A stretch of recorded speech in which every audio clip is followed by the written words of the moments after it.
Give the Minister a moment to take his position.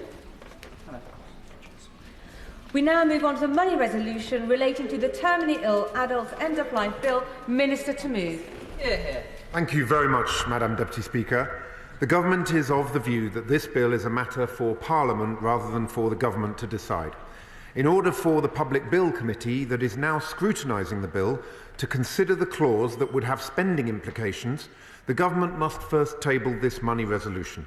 This is purely to allow the bill to be debated in committee, and the Government have taken the view that tabling this motion does not act against our commitment to remain neutral. Only the Government can table motions like this.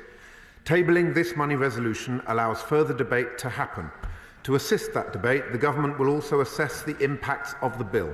We expect to publish the impact assessment before MPs consider the bill at report stage. I therefore beg to move. The question is as on the order paper, and I call the Shadow Minister, Dr. Kieran Mullan. Thank you, Madam Deputy Speaker. I'm conscious of the very limited time, and so I'm going to keep my remarks focused, and I do appreciate it isn't commonplace for front benchers to speak at length on money resolutions, but this isn't commonplace legislation. And can I begin also by reiterating that His Majesty's Royal Opposition has taken a neutral stance on the merits of the legislation, both in principle and in detail, and the House has expressed its support for the introduction of assisted dying, and members are currently considering that legislation in detail before they will, of course, present it back to the whole House for further consideration. However, the money resolution is a necessary part of associated legislation. I know proponents of the bill will welcome the Government bringing this forward, as it's not unheard of for governments to withhold these resolutions in a manner that delays the progress of legislation. The concerns that we who voted against the assisted dying bill, I understand the process of how it works and the money bills coming forward, but those who I asked a question on the day that the was finalised, and the makeup of the bill committee was 15 who voted for it and 9 who voted against.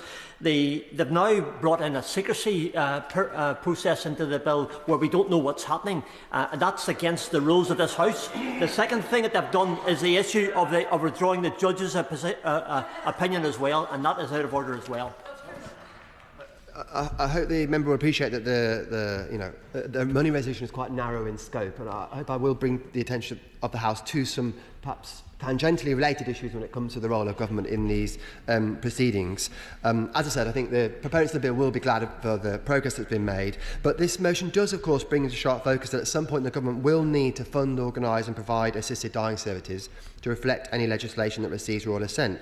The money resolution, as the Minister described, will provide the legal basis for funding this service, and I recognise that we're not yet at the stage where the Government can say with absolute certainty what exactly those services and their funding would look like, and there is still time for changes to be made, and of course we shouldn't make an absolute assumption that any bill will pass all its stages, as likely as it is, given the will of Parliament as expressed today.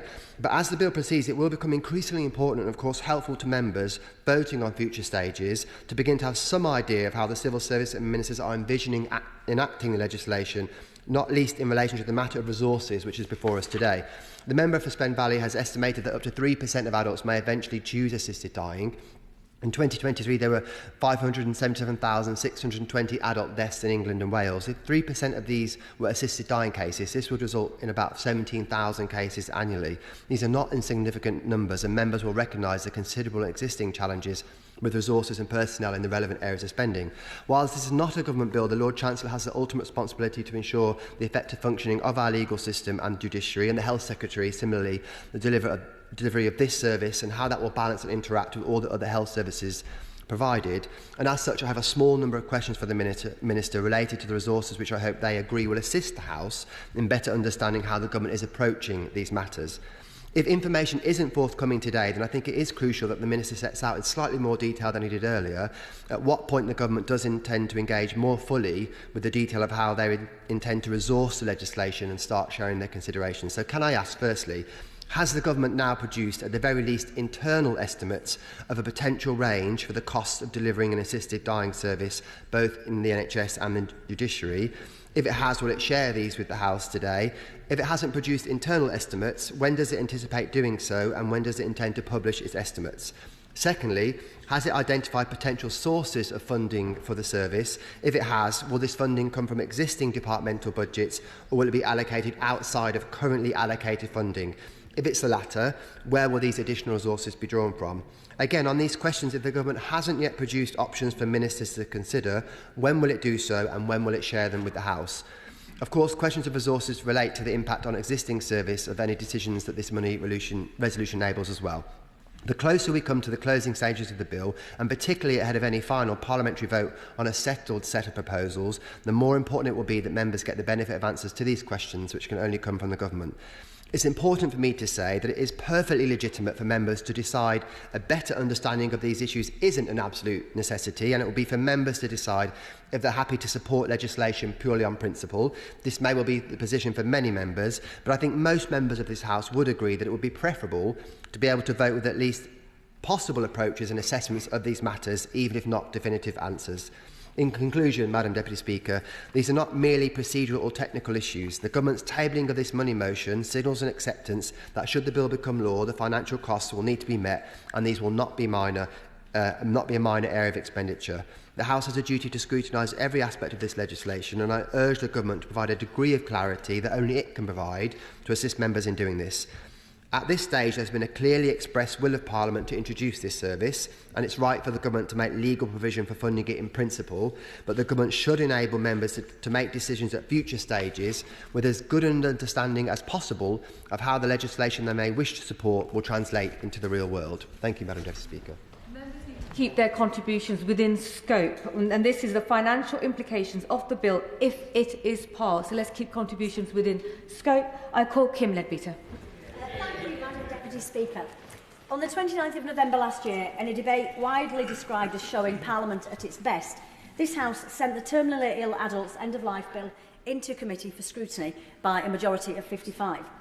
It was the clear will of this place that the bill be allowed to proceed, in the knowledge that members will have further opportunities at report stage and beyond to decide if it should be enacted into law. For that process to continue, the resolution before us today must pass. Those who oppose the bill on principle, which they are absolutely entitled to do, are seeking to suggest there is something extraordinary or improper about it, and on that they are simply wrong. Hear, hear. It is a standard procedure that comes before this House all the time. Without it, there can be no bill, which I would humbly suggest, Madam Deputy Speaker, is sadly what some people want and are intending. And it's not a blank cheque, as some members have suggested. The right time to discuss the detail of what expenditure may be required is when we know the final shape of the bill. At that point, if members are concerned about the expenditure required, or indeed anything else, they can, of course, vote as they wish. I will give it. So she says it's the right time to discuss the capacity of the judiciary and the health service to deliver this bill is once it's completed, presumably at committee stage. But shouldn't the committee that considered this bill have the impact assessment that allows that committee to scrutinise it line by line, mindful of the implications it has both our health service and our judiciary?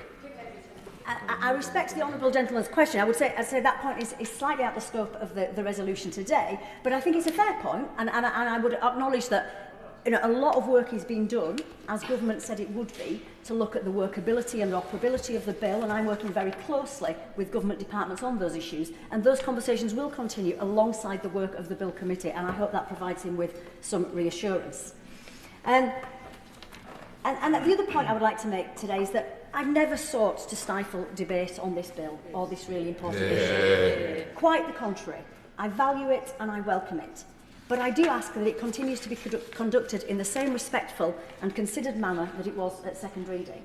Where we disagree, let's do so with respect and without questioning each other's motives or integrity. I will be quiet. And can I congratulate the Honourable Lady on the way that she's conducted this important debate. But in terms of stifling debate, does she share my hope that there is no vote against this proposal today, because to do so would stifle debate, it would end the debate on what, whilst there was a strong vote in support, there were a lot of strong arguments around amendments and opposition, but does she not agree with me that that debate needs to happen as the bill proceeds and not be stifled and ended today? I thank my honourable friend for her intervention, and I absolutely agree. And having done such a powerful job of debating this issue at second reading. I think it's absolutely crucial that we continue that debate in the right manner, absolutely, as Parliament voted to do. And it would be wrong that anything that happened today put a stop to that debate and those discussions. And let's not forget, the public are watching our deliberations carefully. The issue we are discussing means a huge amount to many people. It's extremely serious, and for many people, Madam Deputy Speaker, it's hugely emotive. We owe it to our constituents to treat it with the seriousness it deserves. And I would ask members to consider carefully what it would say about us as a Parliament in such an important debate if that debate were to be curtailed as a result of procedural manoeuvring, which I worry is what is being attempted, sadly, by some colleagues today. This resolution is not about the pros and cons or the detail of the bill. It simply allows the proper scrutiny of it to continue, including of any costs involved, and it means the Bill Committee can begin its important work. And I would urge members to support the resolution today. To ensure that many colleagues get in the time allowed, there will be a speaking limit of 4 minutes, and I call Sir John Hayes. Madam Deputy Speaker, the Honourable Lady's right. This is not unprecedented. In fact, it's the normal procedure for a private member's bill's money resolution to be debated ahead of the report stage. Of course, that's not true of government bills, as you know, Madam Deputy Speaker. However, it is really important that we examine the detail of what we're presented with today. So what we're being presented with today is an open-ended commitment. The wording is very clear. It makes absolutely clear that any expenditure incurred under or virtue of the Act by the Secretary of State, and any increase in attributable to the Act in the sums payable under or by virtue of any other Act, money is so provided. She said it's not a blank cheque, but you can't get much more blank than that, can you? Because essentially any monies associated with this bill, if it becomes an Act, will be provided. Now, you have to ask the questions pertinent to this vote today. Where will that money come from? It can only come from presumably existing resource. One assumes palliative care. It's not going to come from A&E or surgical treatments or GPs. It's presumably going to come from that source. Well, one doesn't know, of course, but it's perfect. I will in a second. It's perfectly reasonable to ask that question. And I simply say to the lady, on the judicial point, the establishment of a judicial competence to deal with this will be resource hungry. And I give her this parallel example. When I took the Investigative Powers Act through the House, we established what was then described as a double lock and became a triple lock. It required a whole new judicial function in order to make that happen. It may well be the same applies in this case, with immense cost, with immense pressure on an already overstretched judiciary. So in considering these precise matters, not the ethics of this bill, which of course are an entirely different consideration and highly questionable, but the specifics of this provision, it is absolutely right and pertinent to say, what will this cost, when, and how will it be delivered? And those questions have not been answered. I scanned her speech at second reading. There wasn't a mention of scale or cost in any moment of it. And so that is why I am immensely sceptical, Madam Deputy Speaker, forgive me, immensely sceptical, Madam Deputy Speaker, about what's before us today. And whilst I accept it's not unprecedented, it's certainly not desirable. Ellis. A major argument for assisted dying has been to make it accessible to all, rather than someone having to travel elsewhere to access, which is only available to those who can afford it. The argument that is made talks about dignity in dying. I struggle to see the fairness, however, in pursuing a spend to allow dignity in dying when we already struggle to fund dignity in other areas of the NHS. I'm sure many midwives and those who have been through pregnancy and birth in recent years will agree that severely underfunded maternity services can lead to experiences completely lacking in dignity for mothers, and the impact of that can last throughout the life of that family. In September 2024, the Care Quality Commission found that almost 2/3 of inspected maternity units were unsafe to birth in. We likewise know that dignity for disabled people, those receiving palliative care and those in supported living is often far less than they deserve. So I do think one of the biggest flaws in this whole bill is this money resolution today. I don't see how we can sign a blank cheque to guarantee dignity only in death when dignity in all parts of life is still so desperately in need of resources too, and equally deserving. I wrote, that's all right, sorry. At the other end of the spectrum, we also need to just be acutely aware that what we are not doing today is expanding the overall budgets we have in the NHS in general. So what we agree in this money resolution is to put further strain on our already stretched NHS. That means that, for example, St Catherine's Hospice in my constituency, which already requires private fundraising to provide almost 80% of its income, will have further NHS funding pulled away to accommodate publicly funded assisted dying. So it has to be prudent of us in agreeing to this resolution that we make clear what it facilitates us to put at risk if we do vote through this final bill with this in place. This resolution means money will likely be compromised from palliative care, and I just remind the House to consider that in the next steps of this bill, given what this bill is supposedly designed to alleviate. And finally, to make clear what we are agreeing today, in my consideration of this bill, I've asked the questions a few times and never really got a clear answer as to why we need to assume that making assisted dying legal has to go hand in hand with a commitment to making assisted dying funded on the NHS. While I appreciate that most of us in this country, including myself, fiercely protect an NHS that is free at the point of use, the reality is that, for example, we risk maternity services now frequently encouraging women to pursue induced births over planned caesareans, partly because of resource limitation in the NHS. So again, I conclude by cautioning Spen to guarantee dignity in dying when we are so lagging behind in guaranteeing dignity in, among many other services, dignity even in birth. Thank you. Yeah. Madam Speaker, I'm grateful I rise to support the money resolution broadly for two reasons. First of all, because I think there's a significant risk to the reputation of the House. One of the greatest criticisms that we have in this place is that we play games and we don't take these issues seriously. And I think on what we all accept is, and as my right honourable friend has said, is normally a technicality for private members' bills. For the bill to fall at this moment would not only deny the debate to those members who expressed, I guess, either soft opposition or soft support for the bill at second reading, but it would also strike a hammer blow to millions of people out there in the United Kingdom who are looking to us for a sense of leadership and clarity on this issue. I hope that there won't be a division today, but if there is, I would urge members to vote in favour, and for those members who are voting against to have that in their mind, that what would go out from this place is that on a matter of life and death, a matter that is so fundamental to so many people, and where we have seen on both sides such deep and profound feelings about this issue, that it can be dismissed on the basis of a casual technical vote on a quiet Wednesday afternoon would seem to me a bit of a travesty, and I hope that members realise what is reputationally at risk. And then the second reason is that I think there's a broad misunderstanding about what this bill is designed to do. The honourable lady who's just spoken said that it's a blank. Effectively, this is a blank cheque. Well, the rest of the NHS is already a blank cheque.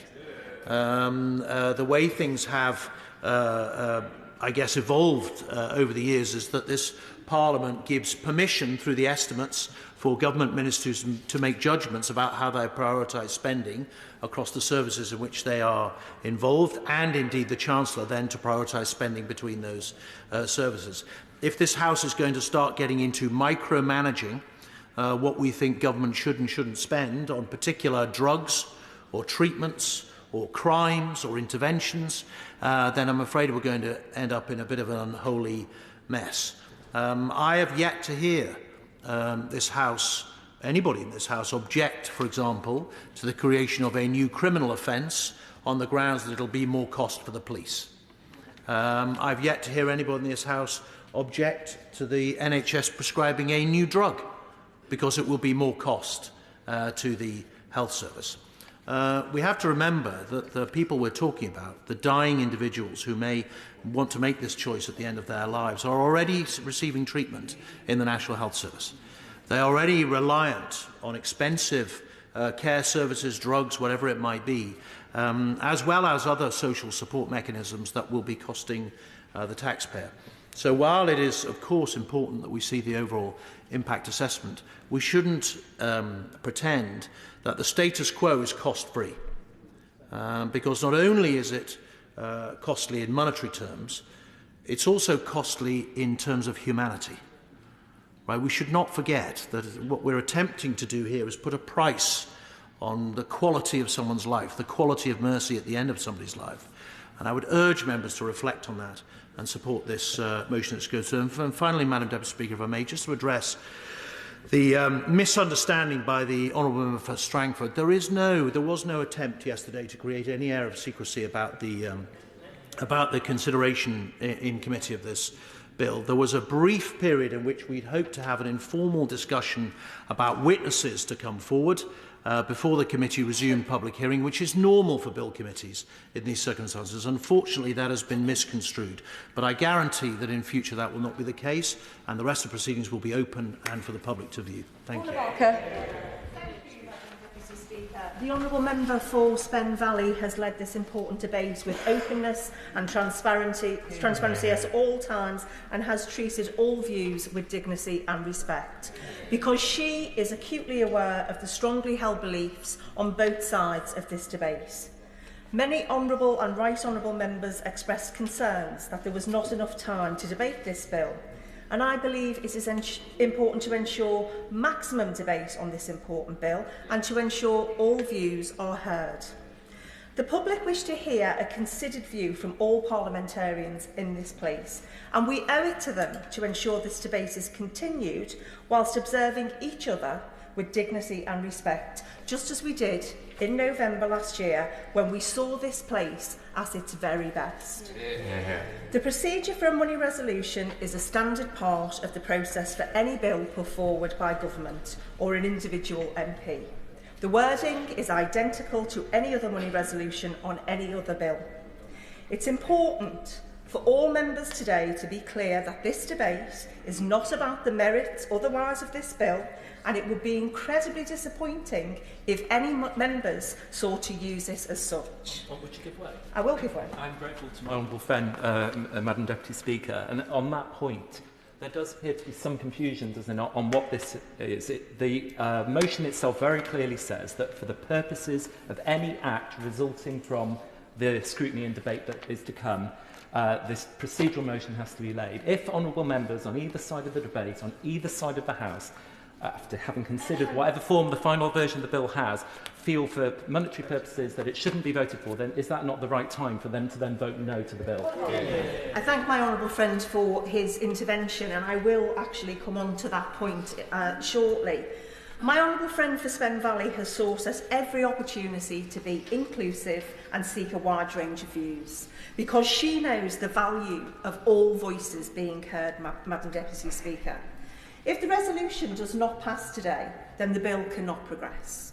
And I remind honourable and right honourable members that this is not how the House voted in November, and it is certainly not what our constituents wish to see.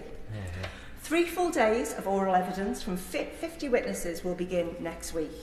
That will be followed by at least 8 full days of scrutiny. None of this will proceed if the resolution is voted down today.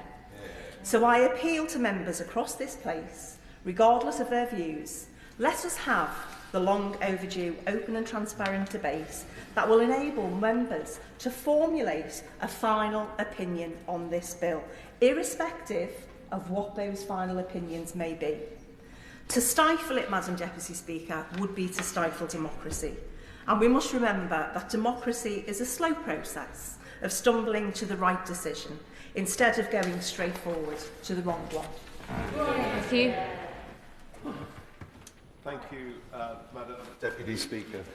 And I would like to start by saying that I'm in favour of this going ahead. So I'll be voting, if it comes to that, for that. However, I would like to ask if the member for Batley and Spen and the Minister would consider the inclusion of 2 social workers in the group of 2 GPs and a High Court judge to assess requests for assisted dying. Seated. I'm on my feet. Your contribution has to be within the scope of what we're discussing, which is the financial organisation of the bill. I was thinking added expense for this. You need to get to that point very quickly. Given that there would be an added expense to this, but social workers are, of course, trained in family dynamics and need desperately to be involved in these sorts of situations.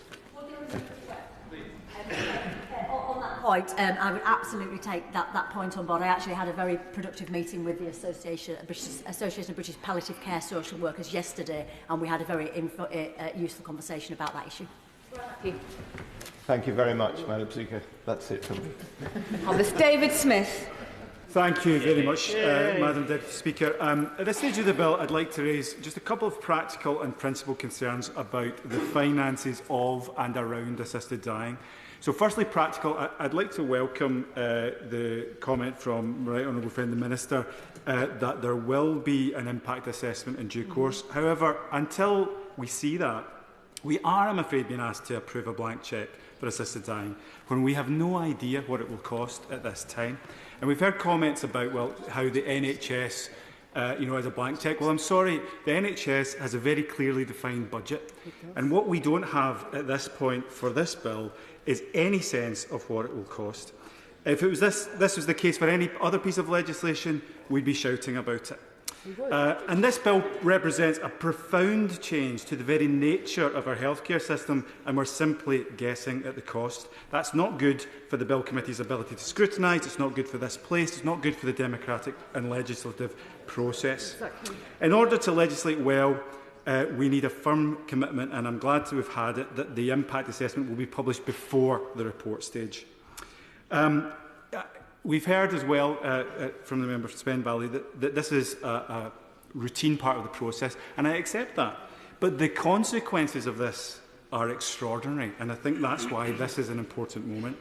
In terms of a principal objection, whatever the cost once assessed, and given despite the financial boost for the hospice sector recently by the government, palliative care is so massively underfunded, with a postcode lottery and the provision of end-of-life care leading to some of the horror stories that we heard in the second reading of the debate.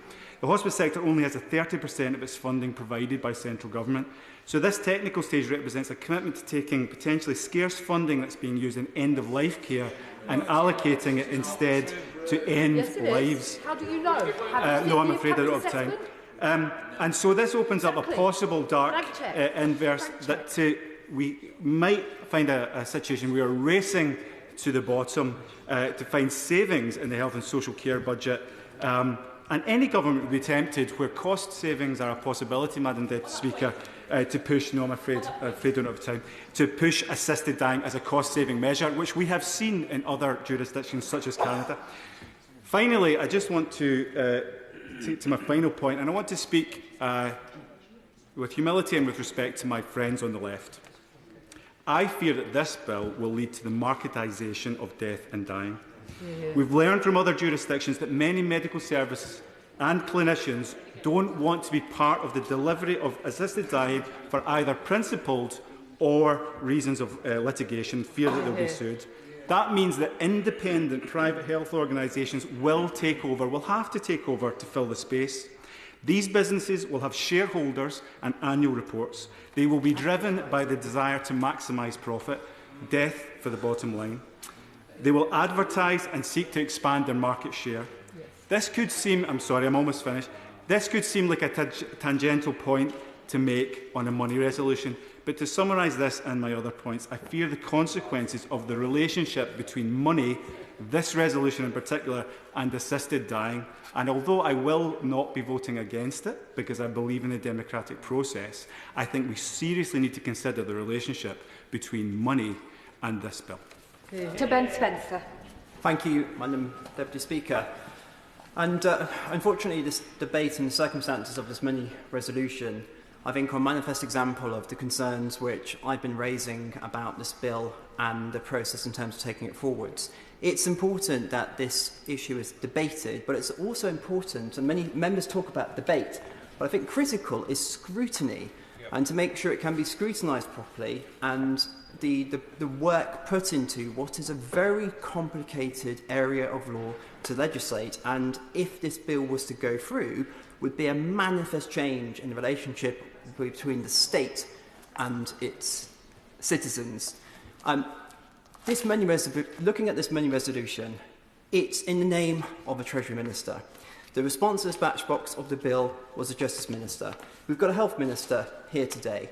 We cannot say whether this is going to be paid for by MOJ, what the liability is to them, what's the health liability, how much is this going to be in private hands, how much isn't, what about legal aid, all these spin-out costs from this bill. And as a parliamentarian, I like to scrutinise. I want to see impact assessments. I want to see what money I'm being asked to vote on in terms of spending and what it looks like. And we don't have this. And I'm sorry, but saying that it comes back at report stage with the government in a sort of hokey-cokey position, sort of in, sort of out, what's it all about, I really don't think is good enough for something of such importance for our constituents in Parliament to get right.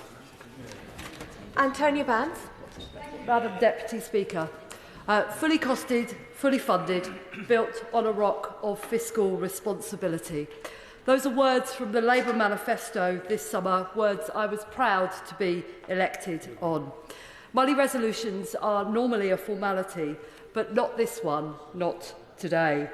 This resolution today before us asks us to give a blank cheque to this bill. So I am nervous, because that sounds like something that we in this changed Labour Party just don't do.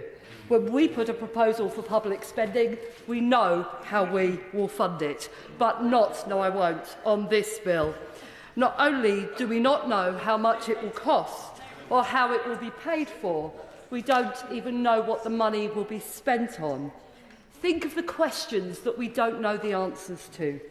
What is the cost of NHS doctors attending the final appointment and waiting while their patient dies? The cost of a second doctor to sign off? What drugs will be used? And how much will they cost?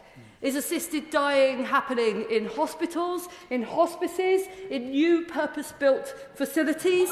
How many? No, thank you. Where? How much will they cost? Even bigger questions. Is this an NHS service, or are we contracting private providers? If it is an NHS service, which of my constituents will have to wait longer for an operation or a GP appointment? Because this Parliament today will authorise spending in our cash-strapped NHS, and it will authorise massive unspecified spending in our cash-strapped NHS. I won't, thank you very much. I only have a little time. And it's not just the health system that will take on new costs. Our civil courts are groaning under the strain of years of Tory underfunding. My right honourable friend, the Justice Secretary, is doing a brilliant job of setting our court system back to rights. But this bill imposes new, unfunded, unknown costs on our courts. It just blithely assumes that judges and courts will be available. Yet the waiting time for a family court case at the moment is 10 months, which just won't work for this bill.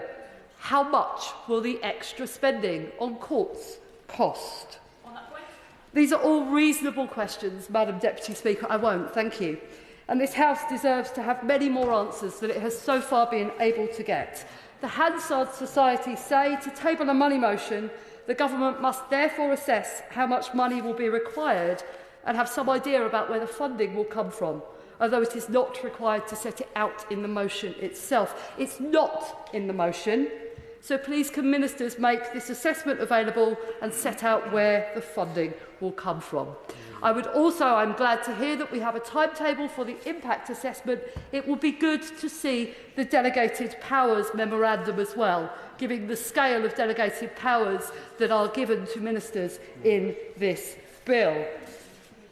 The Minister is, alongside others, a member of the Public Bill Committee. I thank him and all members of the committee for their work on behalf of this House, scrutinising and seeking wisdom. I particularly thank the Minister for upholding the neutrality of this government and our party towards this bill in his acts in the committee and in this House. Those of us with concerns will not call a division today. I know colleagues are desperate for there to be procedural game playing.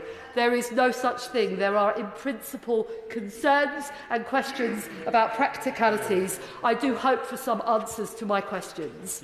Liz Saville-Roberts. Can we just state what is really quite the obvious? This House has voted for further debate to make workable and legally watertight legislation. Yeah. And with that debate will come a full understanding of the resources needed for both England and Wales, where, of course, in Wales, health is devolved, and we need to understand the implications for that, and justice is reserved, and we need to understand the implications for that. But it has always been a bit of an eye-opener for me as a member of the Bill Committee, and of course we have a larger Bill Committee than I think we've ever had before for a private member's bill. This sense that the way this place operates, if we've been given the role to produce as best we can with the advice of witnesses, and there is a part of me who would like to receive more witnesses, but I'm also very much aware of the fact that we do have to move ahead with what we have been charged with doing, namely making that workable legislation. We do not actually arrive at any one place now or next week or until we have heard our witnesses with a complete and perfect, already made understanding of what we need to do to make correct and workable legislation. For those estimates today to be able to be in place would be estimates on something which the Bill Committee, which we have been charged with putting in place, is not able to do until we have had the advice from those witnesses who are calling forward to give us the sort of sense of what the resource needs will be and what the associated costs will be. Now then, it is all our duty here at the report stage, at third reading, to make sure that the money is sufficient, for the resources to be sufficient, for this legislation to be workable. But with that in mind, I support this motion and please ask everybody. Yes, of course. I'm grateful to the honourable member for giving way. Members in this House who have spoken against the money resolution say that they're doing so because they've got so many questions, so many unanswered questions about the costs. Does she agree with me that if they vote against the resolution today, they will never get those answers? And that's precisely why the bill should move forward. To close, imagine what the public would make of us in this place and our role if this legislation were to fall at this point. We're going to drop it down to 3 minutes. I call Anna Dixon. Thank you, Madam Deputy Speaker. So colleagues will know that I put forward a reasoned amendment at second reading, and in that amendment and my speech in that debate, I set out some of my concerns about the private member's bill not allowing sufficient scrutiny to develop such complex legislation on such a sensitive matter. Indeed, such a once-in-a-generation approach to suicide, death and dying, and these changes needed to be looked at independently, along with a formal public consultation. This House was given reassurances, both by the proposer of the bill and the Leader of the House.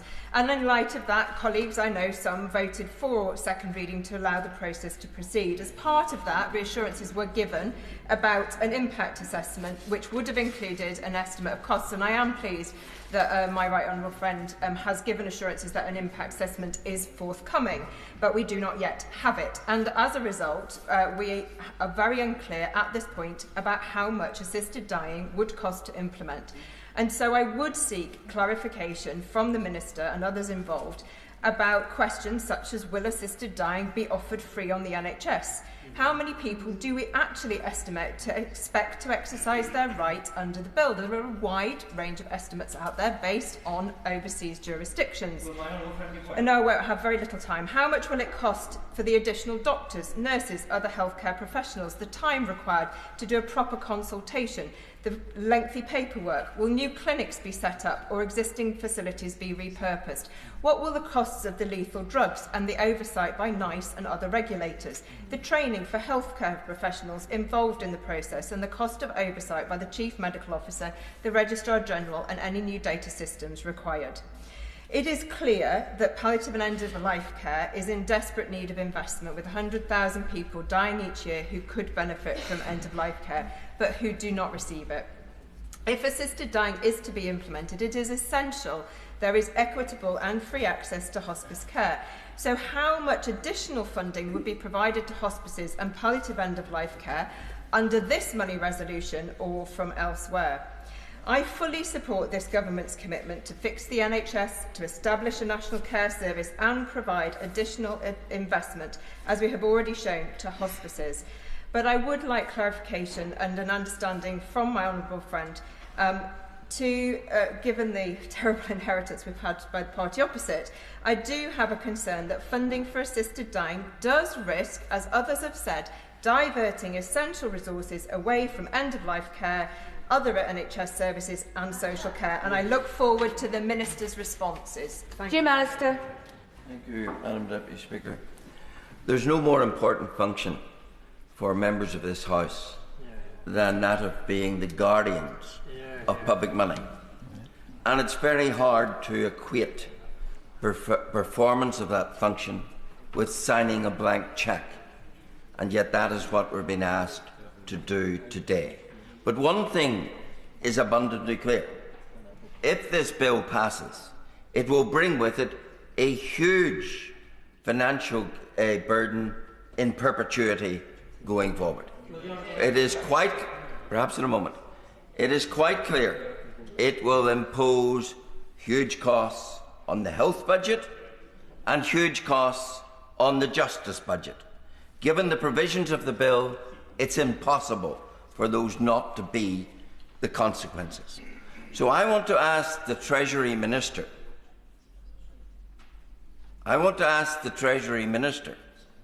when he produces the financial information, can we have included in that, so as we can balance and look at what we're actually spending, can we have included in that what the current expenditure of government is on palliative care and what the current expenditure of government is on suicide prevention?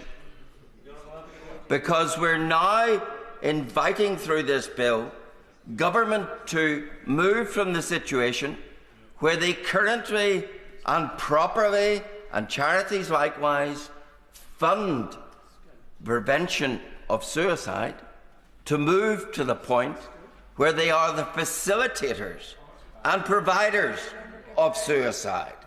So I think it is we must keep our contributions confined to what we're discussing right here, which is the money resolutions around this bill, if it succeeds. Mr Alistair. I was seeking to do that by asking the Treasury Minister to give us a comparison. What is this bill going to cost?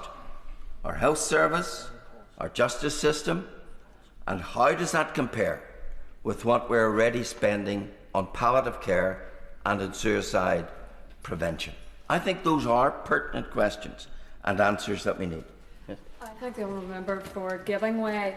I believe it's absolutely mind-blowing that there is no money to pay for winter fuel payment to support our WASPy women, yet a bottomless pot of money is about to be approved by this House today to set up a service that will create a state-funded, gold-plated assisted suicide service. Thank you. I agree. But the fundamental, we all have our views on the merits of this bill, but we do have a duty to our constituents to handle public money properly. And in handling that money, we must know how much this bill would cost. So when it comes to that financial statement, it mustn't be fudged, it must be opaque, it must be absolutely clear, and it must... Order. I must now call the Minister. Stephen Kinnock. Thank you very much indeed, Madam Deputy Speaker. I'd like to thank members for their continued contribution to the debate. The Government is of the view that this bill is an issue of conscience for individual parliamentarians, and it is rightly a matter for Parliament, not the Government, to decide. This money resolution allows the bill to be debated in committee, and that is where its details should continue to be scrutinised. As I have said, the Government will also be assessing the impact of this bill, and we expect to publish an impact assessment before MPs consider it at report stage. I therefore beg to move.